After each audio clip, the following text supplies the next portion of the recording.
The panic wasn't triggered by raised voices or confrontation. What unnerved people was the sudden absence of noise, the endless drone of slogans, justifications, and circular arguments that had filled the air for so long. In that unexpected quiet, something remarkable occurred. Individuals found themselves able to think once more. A particular illusion collapsed under its own accumulated weight. A carefully constructed narrative, one that had been shielded and defended, suddenly stumbled and could not continue. During that brief interruption, millions experienced a strange, almost physical sense of relief, one they couldn't immediately explain but instantly recognized as familiar. For an extended period, the harm had remained invisible because it was carefully disguised. It concealed itself behind technical language, excessive footnotes, and performative displays of moral concern. Rather than attacking people directly, it simply wore them down through exhaustion. Confusion became the primary currency of exchange because confused populations are far easier to manage. When clarity is absent, meaningful challenge becomes nearly impossible. The entire apparatus survived not through correctness but through deliberate difficulty, making questioning feel foolish, cruel, or uninformed. Something shifted without fanfare or dramatic gestures. The intensity receded. Questions grew simpler, more pointed, and increasingly difficult to avoid.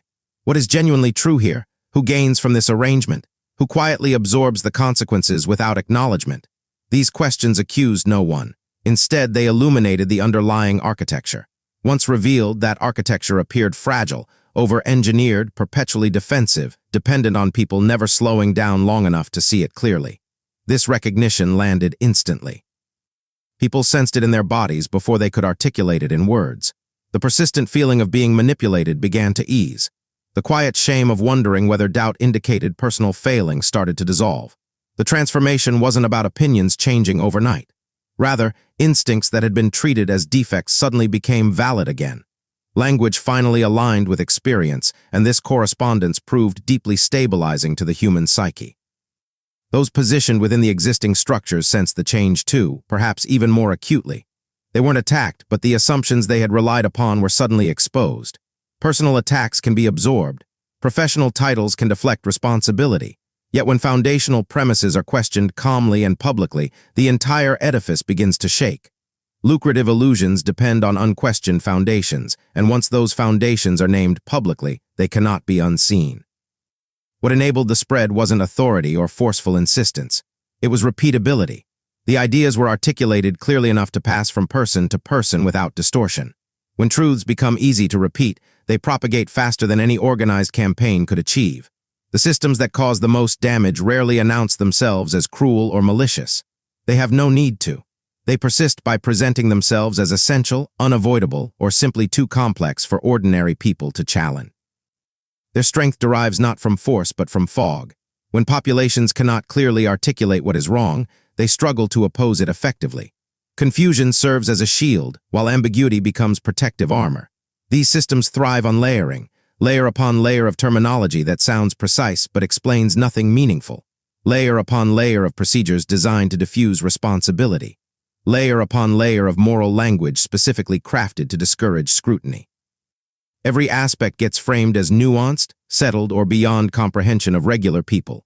The implicit message, subtle but constant, instructs everyone to trust the process, defer to experts, and avoid asking awkward questions. Over time, people internalize this message. They sense something is amiss, but assume the problem lies in their own understanding rather than in the structure itself. Accountability dissolves in such environments. When outcomes prove harmful, no single individual bears responsibility. Only committees, abstract frameworks, or distant objectives. Harm gets reframed as an unfortunate side effect of progress. Costs distribute so widely that no single instance seems outrageous on its own, even as cumulative damage becomes immense. Because no clear antagonist emerges, full outrage never ignites. Instead, people experience low-grade unease, chronic tension they gradually learn to tolerate. Words undergo stretching until they lose connection with reality. Definitions shift depending on convenience. Terms that once described concrete things get repurposed to signal virtue or mandatory compliance. When language stops pointing toward truth and starts signaling social status, genuine conversation becomes impossible. Disagreement no longer concerns facts or outcomes, but whether questioning itself is permitted. In such an environment, silence feels safer than honesty. Incentives quietly reinforce the entire arrangement. Those who benefit most receive rewards for maintaining complexity rather than resolving it. Careers build on managing problems rather than solving them. Funding flows toward expansion rather than correction. The system doesn't require unethical individuals. It requires only people responding rationally to distorted incentives. Over time, even well-intentioned participants become defenders of something they privately doubt, because stepping outside carries professional and social risks. Most people live with a persistent sensation that they are missing something obvious. They watch explanations multiply while genuine clarity diminishes. They hear reassurances that everything functions as designed, even as outcomes deteriorate. The gap between official narratives and lived experience widens, generating quiet psychological strain. People begin to distrust their own perceptions. They ask fewer questions, not because they feel satisfied, but because questioning seems futile. This explains how such systems endure for years or even decades, not through overt suppression, but through exhaustion. Not by silencing critics outright, but by burying them under layers of complexity. As long as confusion remains intact, the structure remains stable. As long as problems remain unnamed, they remain unchallenged, quietly shaping lives in ways that feel personal but are anything but accidental. What changed wasn't volume or aggressive posturing. What changed was restraint. Rather than adding another layer of commentary to an already crowded conversation, something was removed. Unnecessary complexity peeled away, not to oversimplify, but to reveal what had been carefully obscured. Where others performed absolute certainty, there was patience. Where others signaled tribal allegiance, there was genuine inquiry. That alone altered the temperature of every exchange. The approach proved unexpectedly simple. Instead of responding to conclusions, attention redirected toward foundational premises. Before debating what should be done, the question became whether underlying claims were even accurate. Facts separated from interpretations, outcomes from intentions. This wasn't an attempt to win an argument. It was an insistence on understanding what was actually being argued. That insistence exposed how many positions were built on assumptions never tested publicly. Rather than moral accusations, structural questions emerged. Who benefits if this framework continues? Who quietly absorbs the losses? What incentives reward compliance and punish dissent? These questions accused individuals of nothing. They mapped the terrain. Once the terrain became visible, it became obvious why certain ideas received such fierce protection. Not because they worked, but because they served specific interests while distributing costs invisibly. Clarity possesses peculiar power because it removes hiding places. When an argument reduces to essential claims, nowhere remains to retreat behind jargon or emotional appeals.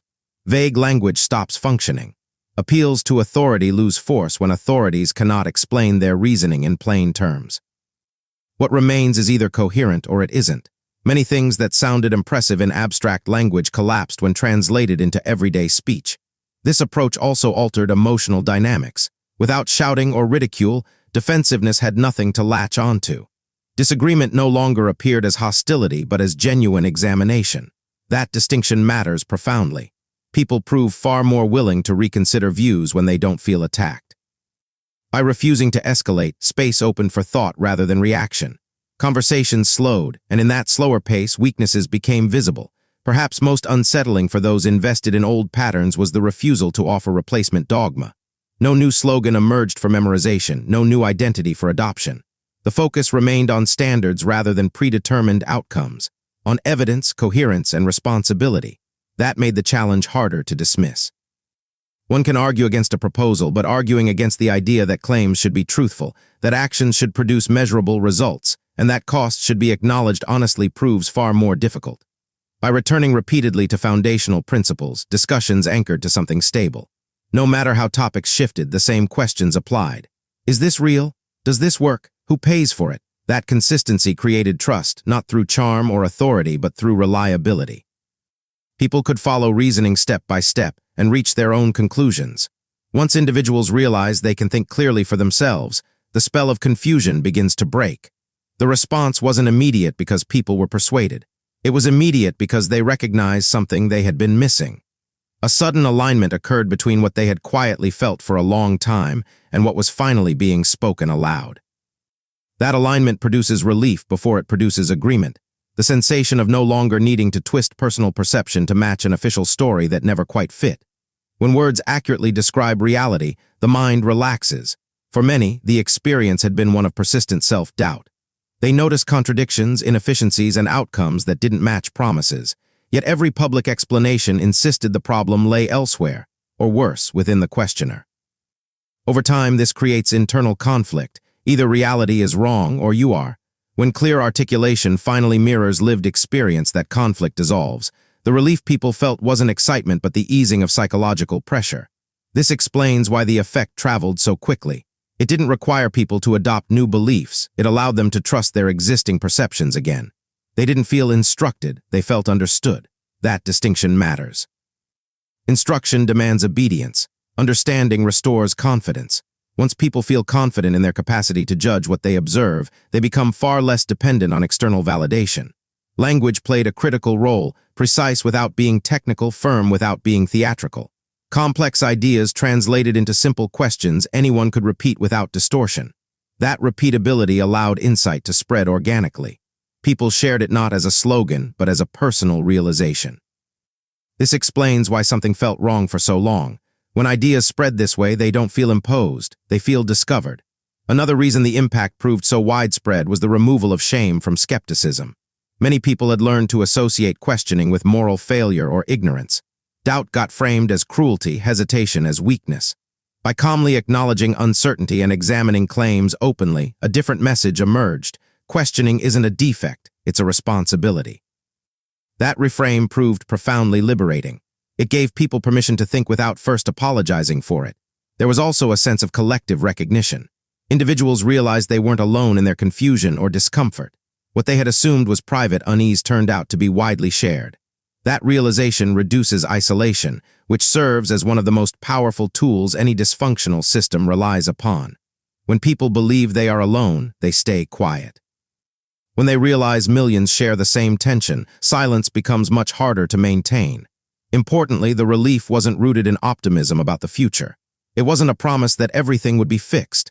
It was something more grounded, the feeling that reality could be named accurately again. That accuracy restores orientation. People can endure difficulty if they understand it, but they struggle when asked to deny what they see. By giving form to what had been formless unease, clarity spread not as argument but as recognition. And recognition, once it happens, cannot easily be undone. Those working closest to the system felt the shift almost immediately, even without public acknowledgement, not because they were singled out, but because how conversations changed removed many usual defenses. No personal attacks existed to rally against, no insults to dismiss as bitterness or ignorance. What appeared instead was something far more unsettling, careful examination of ideas themselves. For anyone whose position depended on those ideas remaining unexamined, that constituted a serious threat. Within established structures, survival often depends on maintaining certain assumptions as untouchable. These assumptions function like load-bearing beams, rarely discussed, rarely justified, almost never questioned aloud.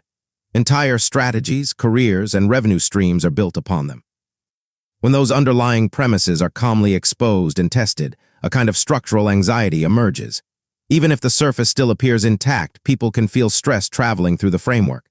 What made this particularly noticeable to insiders was the absence of hostility.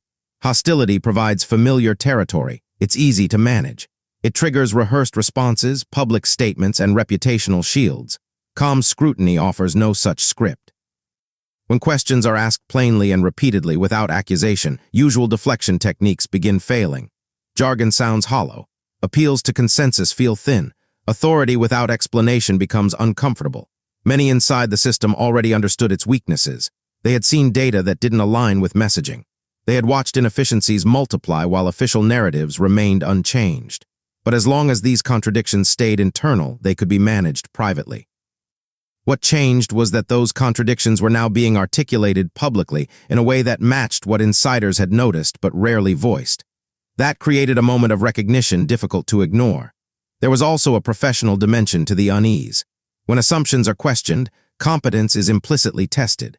If a framework cannot be defended on its merits, those responsible for implementing it face an uncomfortable implication. It's far easier to fend off criticism aimed at character than criticism aimed at logic. Logic demands an answer. When answers aren't readily available, credibility begins eroding quietly, even if no one admits it outright. Another factor was the focus on incentives rather than intentions. Many people within industries saw themselves as well-meaning, even ethical. By shifting attention to how incentives shape behavior regardless of intent, the conversation bypassed personal virtue entirely. That reframing made claiming moral exemption harder. One could be sincere while still participating in something harmful. That realization proves deeply destabilizing, especially in environments that rely on moral self-conception as insulation. What ultimately drew attention from those at the top was the realization that this mode of critique couldn't be easily contained. It didn't depend on insider knowledge or privileged access. It relied on reasoning anyone could follow. Once assumptions are named and examined in plain language, they stop belonging exclusively to experts. They become public property. When the public begins understanding a system's foundations, the leverage of those who once controlled the narrative weakens in ways that are subtle, cumulative, and very difficult to reverse. What made the impact so forceful wasn't exposing a single flaw or dismantling one argument. It was reintroducing standards that had quietly been lowered over time, not replaced with better ones, simply eroded until almost anything could pass if it aligned with the right narrative. When standards slip, confusion fills the gap. When standards return, the contrast is immediate and uncomfortable. For a long while, outcomes had been judged by intention rather than effect. If the stated goal sounded virtuous, poor results were tolerated, explained away, or reframed as temporary setbacks. Evidence became selective, data supporting the narrative elevated, while inconvenient information dismissed as irrelevant or harmful. Over time, this created an environment where failure could persist indefinitely, protected by moral language rather than corrected by results. The shift occurred when basic expectations were restored. Claims were expected to correspond with reality. Policies were expected to produce measurable improvements, not just reassuring rhetoric. Responsibility reattached to decision-making. These aren't radical demands, but they feel radical in systems that have grown accustomed to operating without them. When such expectations reappear, many long-standing practices suddenly look indefensible. This recentering around competence proved especially destabilizing. Competence is impartial. It doesn't care about affiliations, intentions, or identity. It asks only whether something works and whether it causes harm. In environments where status has been maintained through alignment rather than effectiveness, competence threatens. It exposes gaps that cannot be patched with slogans. It forces comparison between promises and results, and those comparisons are rarely flattering. Equally disruptive was the insistence on evidence as a living standard rather than a ceremonial one. Evidence is meant to inform action, not decorate it. When treated seriously, it demands revision in light of new information. Many structures resist this because revision implies error, and error implies accountability. By reasserting that evidence matters more than narrative consistency, the entire system was placed under a kind of continuous audit. Responsibility, once reintroduced, completed the triad. Decisions were no longer abstract. Costs were no longer hypothetical. Someone somewhere was paying for every failure, even if that cost had been diffused and obscured. Naming that reality made hiding behind complexity harder. It reminded people that systems don't fail in theory, they fail in lives, time, and opportunity. The reason this struck so deeply is that standards act like gravity. You can ignore them for a while, but you cannot escape their pull indefinitely. When absent, dysfunction can masquerade as progress. When they return, illusions lose buoyancy. Practices that once floated on moral certainty begin sinking under their own weight. Importantly, nothing new had to be invented. No alternative ideology was required. The force came from restoration, not innovation. By reasserting principles most people already accept in everyday life, truthfulness, effectiveness, accountability, the gap between common sense and institutional behavior became impossible to overlook. That gap, once seen clearly, generates pressure far more powerful than outrage because it is grounded in reality rather than emotion. Once the shift began, containment attempts failed for a simple reason. It didn't rely on permission. There was no central authority to appeal to, no institution to pressure, no individual whose silence would reverse the effect. What was released into the world wasn't a campaign or a directive, but a way of thinking people could adopt independently. Ideas that can be used without approval prove almost impossible to suppress. The clarity spread because it was usable. People didn't need specialized training or insider access to apply it. The questions were basic, almost obvious once spoken aloud. Is this true? Does this work? Who bears the cost? Anyone could ask them. Anyone could test them against their own experience. That made the insight portable. It moved from conversation to conversation, stripped of personality and preserved through reasoning. Efforts to discredit it encountered a structural problem. Character attacks fell flat because the ideas didn't depend on personal authority. Misrepresentation didn't hold because the logic was simple enough to be checked directly. There was no dense theory to distort, no obscure framework to caricature. When something is this straightforward, distortion becomes difficult to sustain. People can recognize when a critique fails to engage with the actual argument. Another reason it couldn't be stopped is that it didn't demand belief. It invited examination. That subtle distinction changes everything. Belief can be enforced or prohibited, examination cannot. Once people begin examining claims for themselves, control shifts permanently. Even if one message is silenced, the habit of questioning remains, and habits of mind, once formed, don't disappear easily. There was also a cumulative effect. Each person who articulated the reasoning clearly made it easier for the next person to do the same. The idea became refined through repetition, not diluted. Weak interpretations fell away, strong formulations persisted. This kind of natural selection strengthens ideas over time, especially when anchored in observable reality.